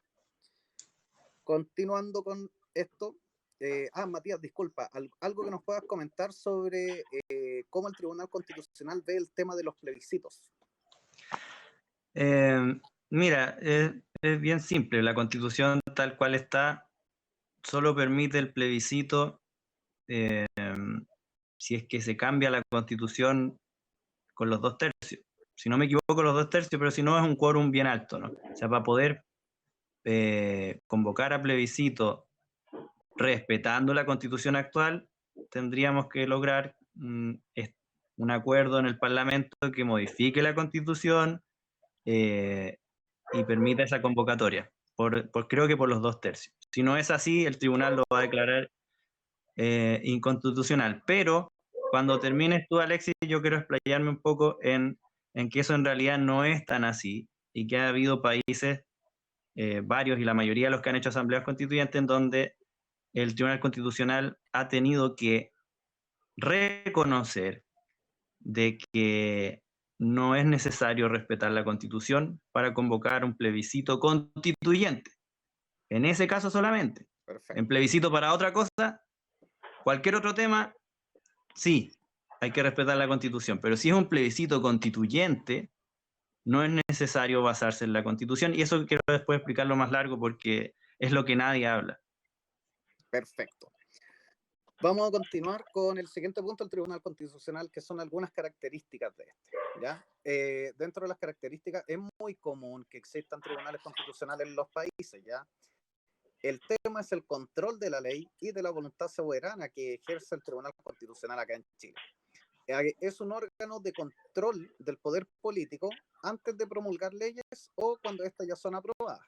Como por ejemplo, acá se divide dos tipos de control. Uno es el control preventivo, que en este país se da inclusive cuando ya se ha dado una discusión imponiendo la Constitución, ¿ya? No se debe meter en el contenido de las leyes, sino en cómo debe abordar. El problema de Chile es que ellos se meten en el contenido que son las leyes y no ven la discusión que existen en las cámaras y las aprobaciones que hay. Y esto es una situación seria porque merma prácticamente cualquier idea que se vayan generando. Y también tienen control represivo, que el control represivo es cuando ya se promulga una ley y el Tribunal Constitucional dice esta ley es inviable. Ahí el control represivo. También existen materias exclusivas del presidente de la República que ve el Tribunal Constitucional, por ende también tiene una suerte de fiscalización. Después de esto, la gran mayoría de su participación del Tribunal Constitucional se refiere a resolver sobre derechos fundamentales de la ciudadanía. Hasta el momento han resuelto materias sobre aspectos del CERNAC, disculpen, que es el Servicio Nacional del Consumidor, que hasta dónde este nos protege. También sobre si podemos retirar o no los fondos de la AFP. Recuerden que hay un caso hace muy poco que salió, que fue una persona que estaba exigiendo y demandando que quería retirar sus fondos de la AFP. También ve el tema de la privatización del agua. Acá también una situación seria, porque con el agua ustedes saben lo que está pasando, por ejemplo, en Petorca, que tenemos el tema del coronavirus. Petorca hay exportación de palta, pero la gente no tiene agua ni siquiera para lavarse las manos. También ve el tema de la ISAPRE, y acá hay una cosa interesante con los factores de riesgo. Hace poco hubo un alegato del Tribunal Constitucional, el cual fue favorable a nosotros, porque se eliminaron los factores de riesgo que antes existían. Y esto lo hizo el Tribunal Constitucional. Pero aunque se hayan eliminado los factores de riesgo, aún así las mujeres pagan más que los hombres en las cotizaciones de las ISAPRES. También ve los temas de subcontratación y también temas del transporte privado que lo ocupa la ciudadanía, como por ejemplo el Transantiago. Y acá es importante destacar que es un transporte privado que lo ocupa la ciudadanía porque no es público, y el metro tampoco es público, el metro también es una entidad privada. Una parte interesante es que la Corte Suprema puede desacatar los fallos del Tribunal Constitucional, porque la última palabra la tiene la Corte Suprema, y esto es algo que muy pocas personas saben. Con la reforma del 2005, eso sí, la de Ricardo Lagos, las atribuciones de la Corte Suprema pasaron al Tribunal Constitucional. Y acá es lo que se genera el choque de trenes que se conoce, que así se le denomina por lo menos en Europa, que es cuando la Corte Suprema dictamina lo contrario de que dice el Tribunal Constitucional. ¿Por qué? Porque el Tribunal Constitucional no tiene límites también para fijar los periodos en que tiene que promulgar leyes. Como por ejemplo en Alemania el Tribunal Constitucional dice, ok, ustedes tienen un año para fijar las leyes. Acá en Chile pasan años antes de que una ley se pueda promulgar en algunos casos. A modo ya de cierre, en el año 2005, con la reforma en el gobierno de Lagos, el conocimiento y el fallo de los recursos de inaplicabilidad de una ley pasó de la Corte Suprema al Tribunal Constitucional. Y lo importante es que también se amplió el control a los tratados internacionales, que esto es una de las temáticas que tenemos en la sesión del próximo día miércoles, que se llama Acuerdo por la Paz, y que vamos a estar viendo los temas de los tratados de libre comercio, que también acá tiene una incidencia el Tribunal Constitucional. En el año 2009, y esto es como un chiste, entre comillas, de mal gusto, el Congreso aprobó la ley orgánica del Tribunal Constitucional, pero el mismo Tribunal Constitucional revisó esta norma regulatoria. Esto es una broma de muy mal gusto, pero así fue. Y a modo de dato, que es un dato duro, que es en el 2005 alrededor de 200 casos se veían por año el Tribunal Constitucional, y en el año 2019 son más de 2.000 casos, ¿ya? O sea, ha aumentado considerablemente la cantidad de casos, y el general de estos casos son temáticas de ley, que son más del 95%. Y ante esto, te dejamos dos preguntas, Matías, para que nos puedas contestar. La primera es, ¿cómo legitimamos un órgano que no tiene validez democrática, pero puede invalidar una ley? Ok. ¿Y la otra? La otra es si es necesario un tribunal constitucional en Chile, y si es así, ¿qué facultades debería tener? Bueno, como la Constitución entera es prácticamente inválida, ilegítima, obviamente todo órgano que se desprende de ella, que tiene que ver con esta parte orgánica de la Constitución, las instituciones, igualmente requieren una relegitimización completa. Y un proceso constituyente involucra eso, una refundación completa del Estado, en este caso en donde la ciudadanía tiene la posibilidad de reflexionar absolutamente sobre todos los aspectos de la organización política. Es decir, este cuerpo de personas, que somos 17 millones, que como se decía hace 300 años, decidimos organizarnos, no somos tribus, no somos clanes, cada una con sus normas, sino que aceptamos que somos una sociedad, que vivimos en un pedacito de tierra, que tenemos ciertas cosas en común y que decidimos tener las mismas leyes. Y eso se llama, pasamos a ser un cuerpo social. Y cuerpo social tiene que partir creando un contrato social, que es lo que se llama constituciones. Pero esa constitución no es, para que sea válida y para que sea un contrato social, debe ser hecha por este cuerpo social, por todas las partes del cuerpo. Como se decía Rousseau hace 300 años, si este contrato es hecho por una parte del cuerpo solamente, ya no es un contrato social. Por lo tanto, las instituciones que allí se generan son ilegítimas y no representan ni nada, no son representativas del cuerpo social, es decir, de la gente. Nosotros tenemos que darnos todas las instituciones de nuevo. Y bueno, si en ese camino decidimos que lo que tenemos nos parece bien y el Tribunal Constitucional como está es fantástico, bien, pero será decisión del pueblo. Bien, entonces ese es el único procedimiento realmente que podría validar una institución como un Tribunal Constitucional. Sin un proceso constituyente de esas características, no vamos a tener nunca una Corte Suprema, ni un Tribunal Constitucional, ni un CERVEL, ni nada realmente legítimo, ni un presidente de la República, ni un Congreso Nacional. Y la otra pregunta, ¿pueden poner el power ahí para poder leerla? Creo que tenía que ver con cómo hacer un tribunal constitucional. Claro, y en sí lo importante es las facultades que debería tener este tribunal constitucional. Yeah. La pregunta es necesario un tribunal constitucional en Chile? Y si es así, ¿qué facultades debería tener? Bueno, esa respuesta la tiene que responder la ciudadanía. Pero en lo que nos muestra la realidad mundial en general es que todos los países sí ven que es necesario un órgano que vigile que la constitución que hizo el pueblo de ese país se cumpla, se respete, no se legisle en contrario a eso, etcétera. Esa es su única función. Y decirle al pueblo, mira, este Congreso o este presidente está incumpliendo lo que tú firmaste en tu contrato social. Esa es la función de un tribunal constitucional. Es resguardar lo que el pueblo decidió. Pero en nuestro caso es todo lo contrario. Es un órgano que resguarda lo que se nos impuso por las armas. Entonces cobra un sentido totalmente diferente. Es como decía Pepe Mujica, un cuchillo tú lo puedes usar para distintas cosas. Para hacerte un pan con mantequilla, para alimentar a tu hijo, o para matar a alguien. Depende para qué se use. Es el valor moral que se le da. En nuestro caso, defiende los intereses consagrados en una constitución hecha para un grupito de magnates, etc.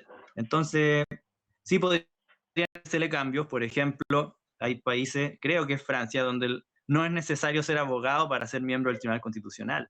Tú entenderás que si es el órgano que tiene un poder tan grande que es resguardar que la Constitución, es decir, aquí como pueblo decidimos qué es lo más sensato para vivir felices, respetar la naturaleza y tener el mayor bienestar posible todos, ese organismo no puede ser tan selecto y que solamente quienes son abogados pueden conformarlo. Debieran poder ser ciudadanos comunes y corrientes que tengamos la posibilidad de conformar parte de ese tribunal. Debieran ser electos por el pueblo, lógicamente, porque no es una función judicial.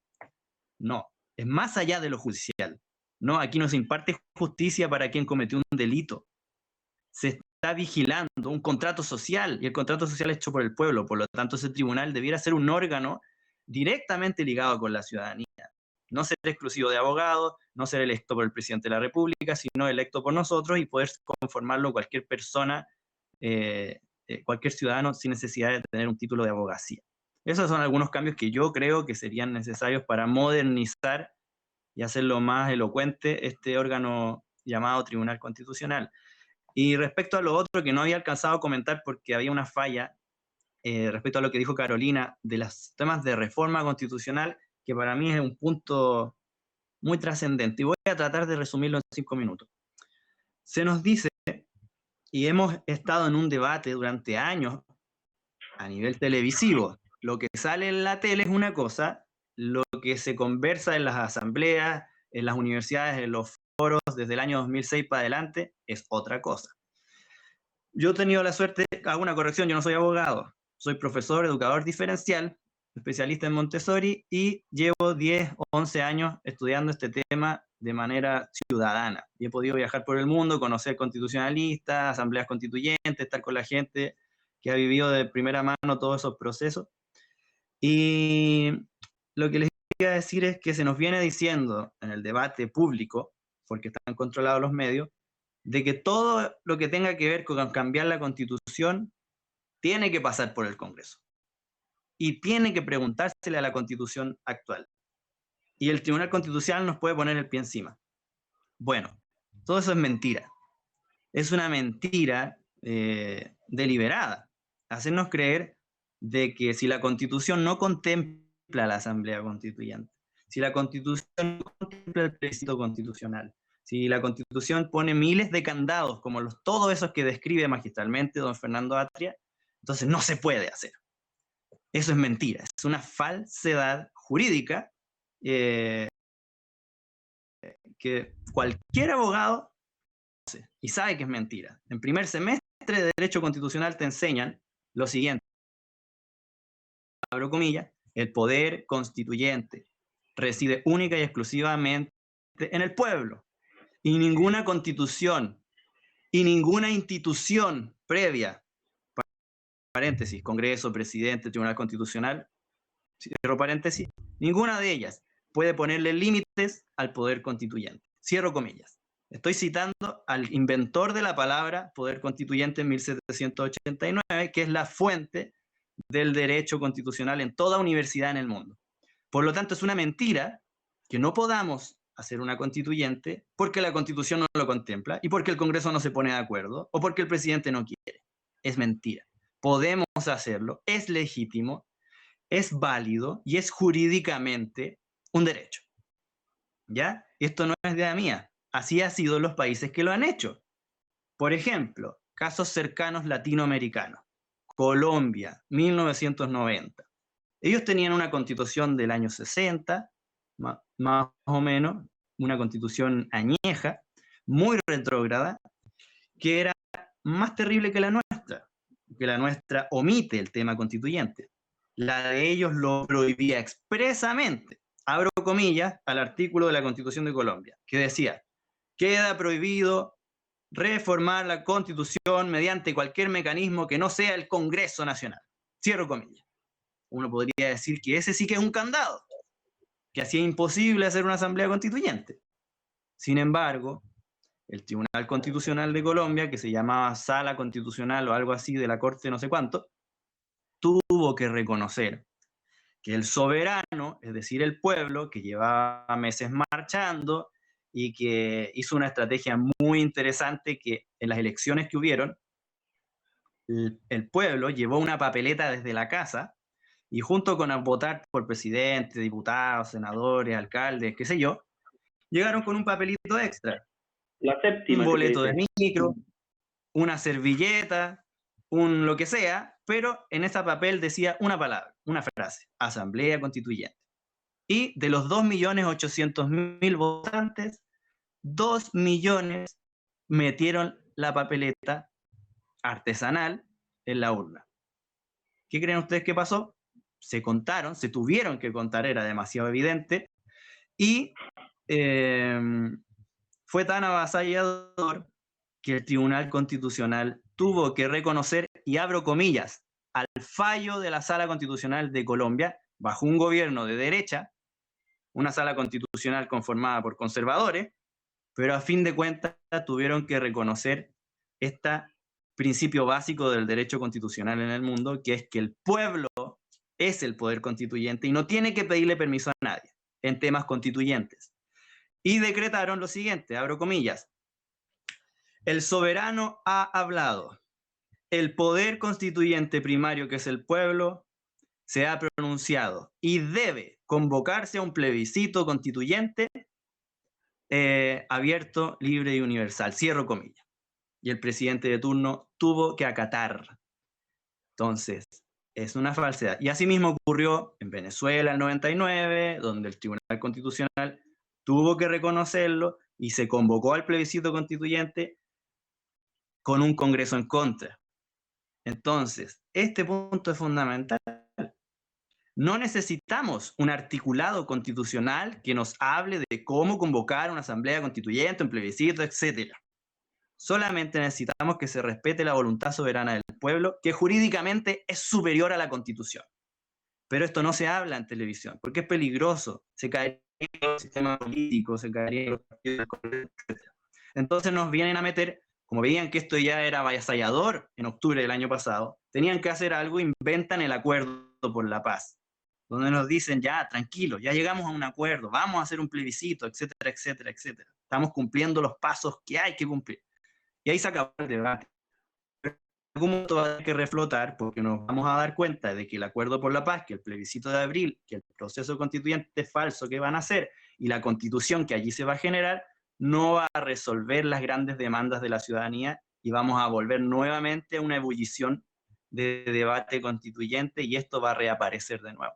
Pero es un tema que desde ya hay que tenerlo como cartita, porque es tan poderoso que cualquiera de ustedes puede plantearlo en un debate y no haber abogado que lo pueda desmentir, se los aseguro, porque así ha ocurrido estos últimos 11 años en donde personas común y corriente como yo, que no soy ni abogado, hemos podido defender esto ante los máximos abogados constitucionalistas de los partidos tradicionales y se han quedado con la boca cerrada.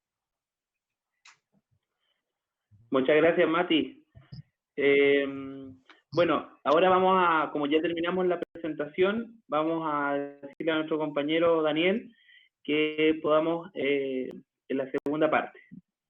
Ya. ¿Se escucha? ¿Se escucha ahí? ¿Sí? Sí, súper bien. Debido a la situación actual de emergencia sanitaria, desde la Asamblea Las Parcelas surgió la idea de fomentar la economía local de manera virtual y así poder ayudar a los vecinos y vecinas que dependen del comercio informal a través de un bazar comunitario. ¿Cómo pueden acceder? Pueden acceder mediante un link en nuestra biografía de Instagram o buscar la publicación a través de nuestro Facebook. Ahora, ¿cómo pueden publicar? Pueden publicar enviando un correo a atlasparcelas@gmail.com, donde deben indicar el artículo y o servicio y adjuntar un par de fotografías referenciales o mediante un mensaje de Messenger a través de nuestro Facebook Asamblea Las Parcelas. Los dejamos totalmente invitados a visitar la página. Hay una consulta que hace Ramiro Villarroel y nos dice, ¿nuestro cuerpo social estará maduro como para poder generar un contrato social potente? ¿O nos faltará un ejercicio previo como cuerpo social para ejercer con plenitud nuestros anhelos? Yo creo que esta pregunta es abierta a todos. No sé, ¿quién le quiere responder? Si hay algún vecino que también quisiera comentarnos un poco acerca de esta reflexión que hace Ramiro. ¿Quién, chiquillo, nos podría responder? Sí, yo cortito. Yo creo que esta es una de las instancias que tenemos nosotros para justamente eso.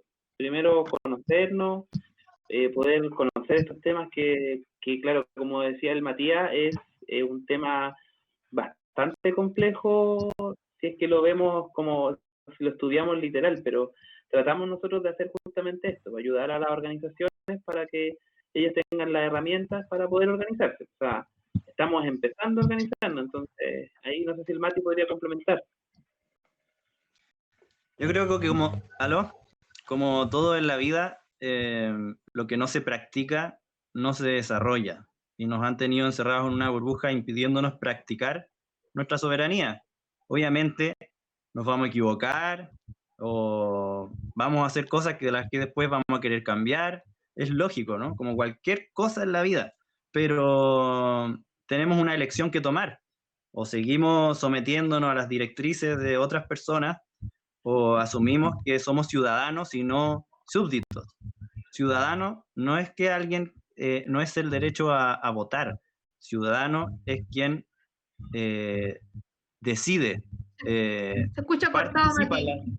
Ciudadano es quien decide el destino propio y de su país. Entonces tenemos que tomar una decisión.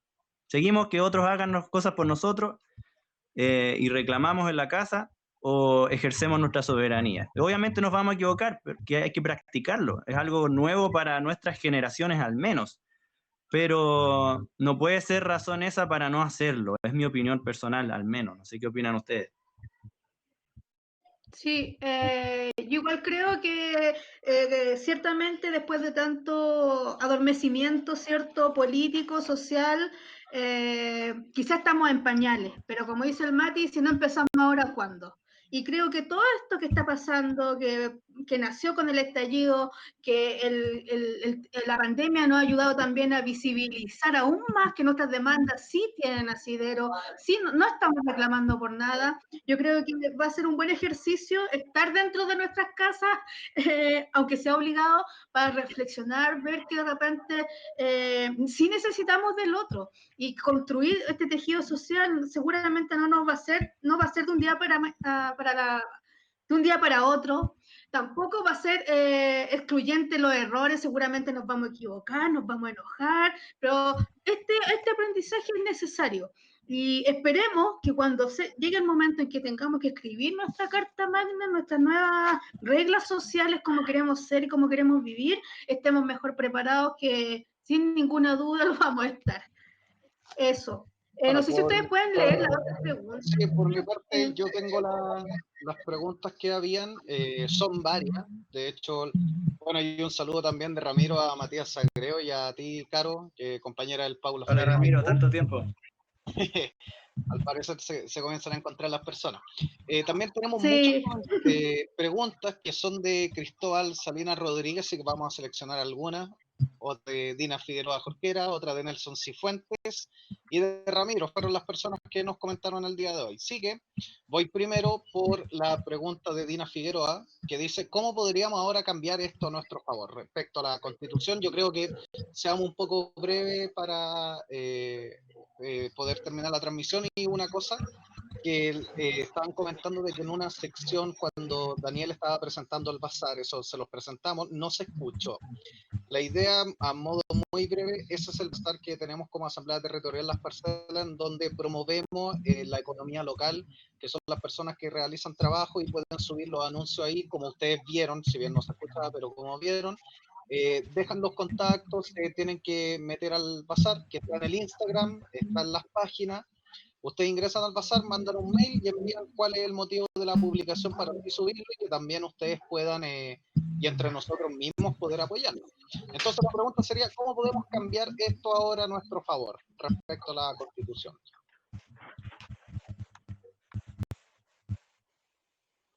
Bueno, no sé si alguien quiere comentar. Bueno, creo que el camino es el que están haciendo. Realmente no me había dado cuenta de la envergadura que tiene lo que están haciendo ustedes ahí en las parcelas.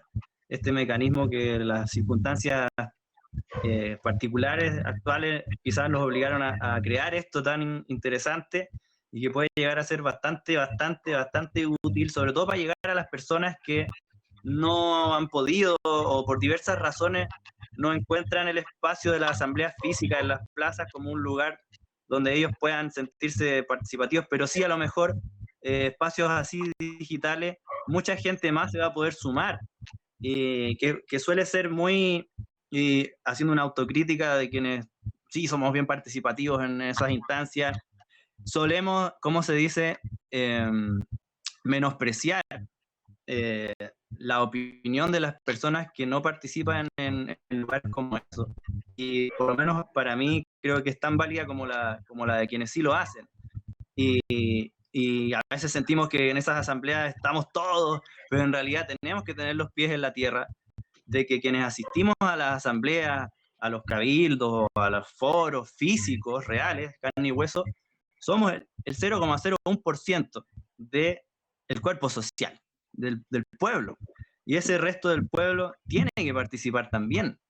Y cómo hacer que ese pueblo, que quizás le cuesta tomar la determinación de involucrarse más en estas actividades, pueda ser soberano igual. Y no existirá una verdadera constitución, y no existirá una verdadera asamblea constituyente, y no existirá leyes realmente válidas hasta que la ciudadanía, nosotros todos, participamos y nuestra opinión sea realmente deliberante, como se decía, vinculante.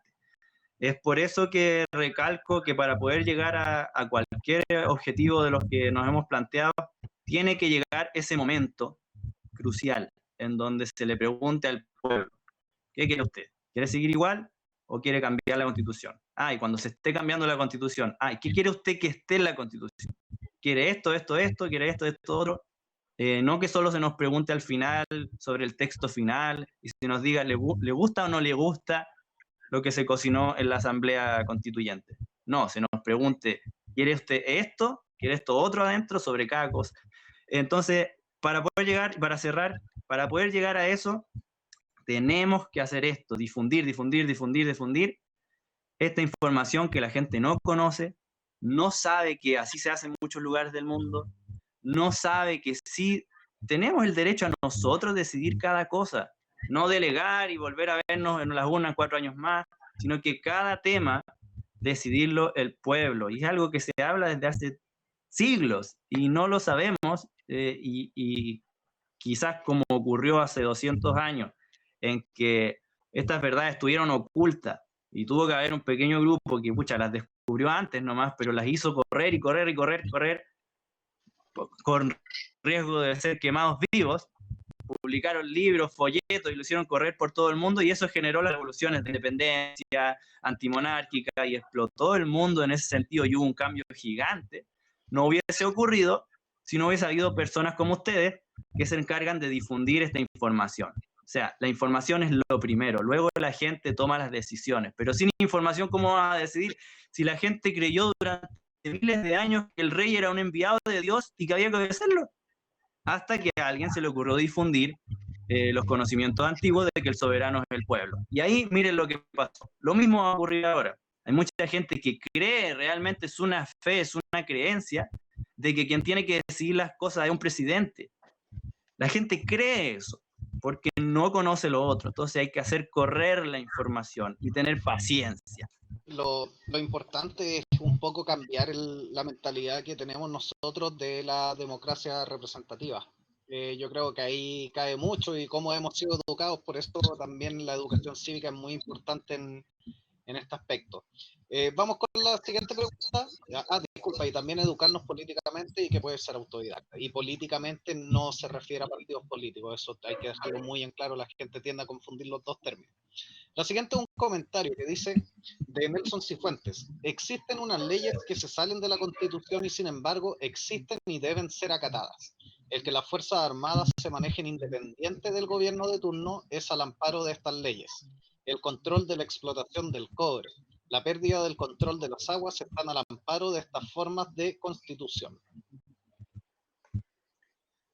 Bueno, si él pudiera citar qué leyes son, sería más fácil, pero lo que yo sí conozco, y que es una realidad, y que es una aberración insólita, que no sé si hay otro país en el mundo que tenga algo como lo nuestro, 122 leyes secretas que estamos obligados a obedecer, pero no tenemos derecho a conocerlas. Suena casi como conspiracionista, pero es una realidad. La dictadura dejó unas leyes secretas que nadie sabe, o se han ido develando algunas, pero hay muchas que todavía nadie sabe qué dicen, pero si las violas, te cae el peso de no sé quién, que vendrá en algún momento a hacerte algo, y que no pueden conocerla ni siquiera los miembros del Congreso. Son personas muy selectas que tienen acceso a esas leyes, pero están obligados a obedecerlas. Insólito, ¿verdad? Y quizás hasta contradicen la Constitución. No lo sabemos porque no las conocemos. Pero es algo que es bueno saber. Existen, y debe estar dentro de nuestro itinerario de indignación el querer sacar esta vergüenza de leyes. Oye, Mati, que grave lo que dice, que existen estas leyes como ocultas, es súper grave, o sea, como tenemos que obedecer algo que no conocemos, y claro, en algún momento nos van a castigar por algo que no sabemos tampoco. creo que el presidente del Senado es como el único, no estoy seguro, que tiene poder de acceder a esas leyes en una cámara cerrada, sin nadie más, y que puede leerlas y después tiene que dejarlas ahí guardadas. Es una cosa bien rara, pero existe en nuestro país. Bueno, nos seguimos con la siguiente pregunta, que una de todas las que comentó Cristóbal Salinas Rodríguez, porque fueron varias, voy a leer un comentario, más que pregunta. Dice: el Estado sí puede fortalecer el sistema público. Sus limitaciones están dadas por el principio de subsidiariedad, el cual establece que el Estado solo podrá obrar en los sectores en que los privados no actúen o no quieran actuar. No se trata de fortalecimiento, sino que nivel de actuación. A lo que me refiero es que la salud es mala porque el Estado es un mal administrador, no porque la Constitución diga que la salud debe ser mala.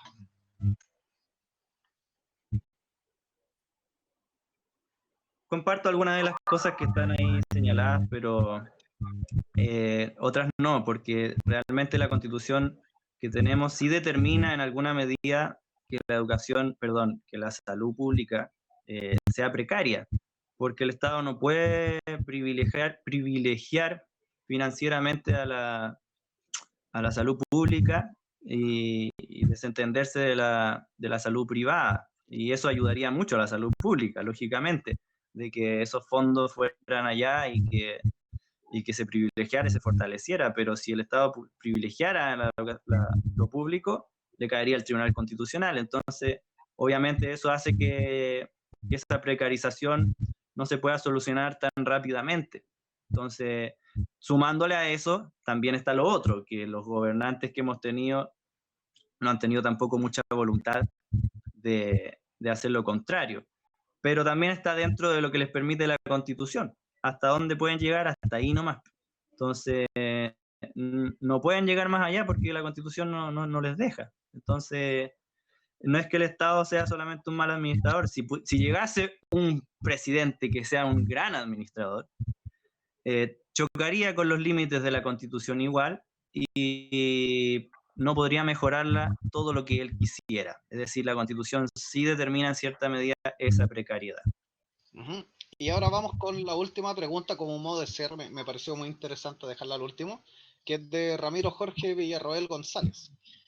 Dice: ¿cuáles serían los principales elementos a desarrollar por la ciudadanía y o el pueblo para poder generar una constitución a través de una asamblea constituyente verdaderamente soberana y popular con una mirada país de largo plazo? Wow, eso es como bien... Qué buena pregunta.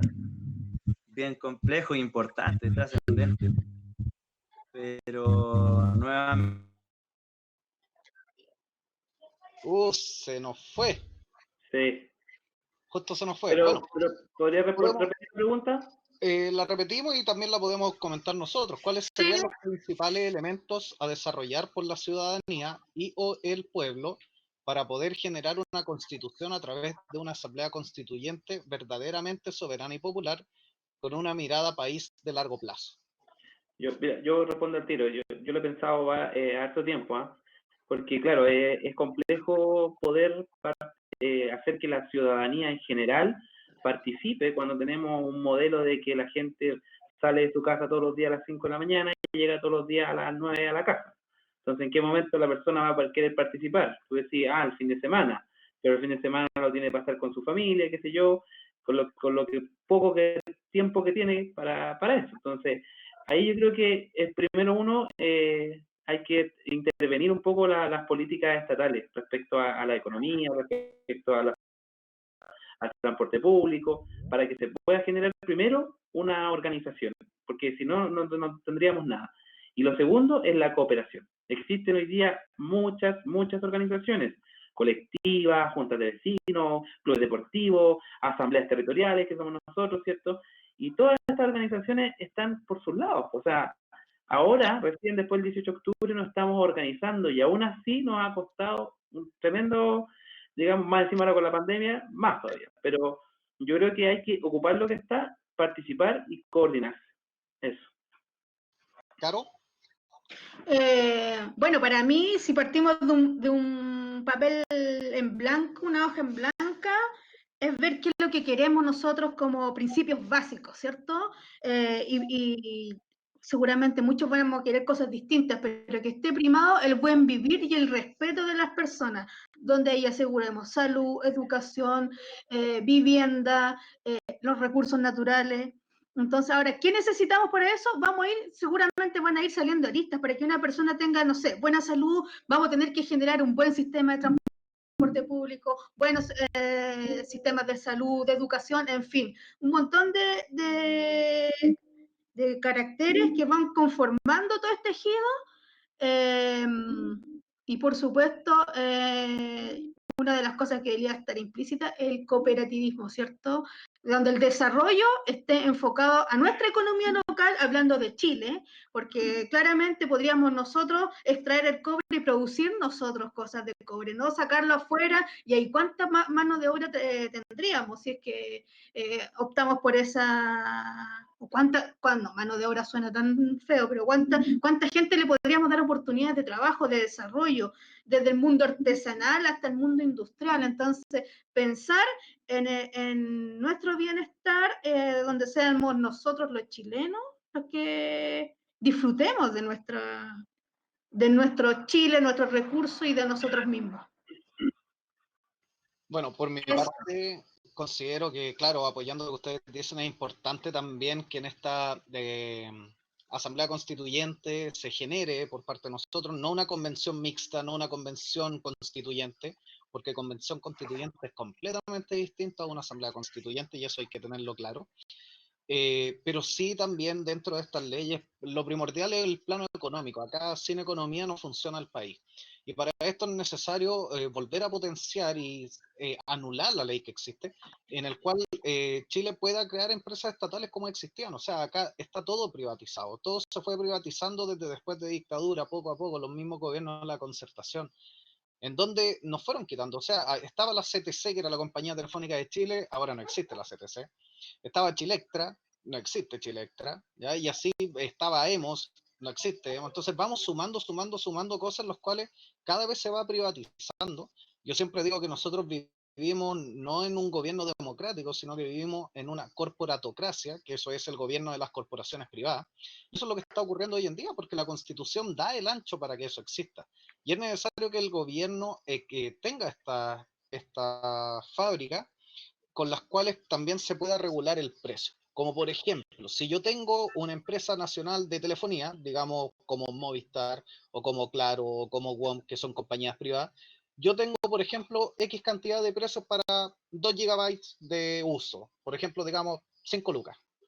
¿Qué pasa si el Estado dice tiene 5 lucas y los demás cobran 7 u 8 lucas? La gente obviamente va a preferir lo del Estado. El Estado también va a percibir un ingreso de dinero, los cuales también nos benefician a nosotros, y de una u otra forma se está forzando a estas empresas privadas que bajen los precios. Acá no se está diciendo, y esta es mi postura, porque esto fue una de las problemáticas que han existido en el mundo, que cuando se ataca a un 100% el capital privado, existen estas guerras internas que todos sabemos que son generadas por ellos mismos para poder sacar al presidente y cambiar las leyes que favorecen a las empresas.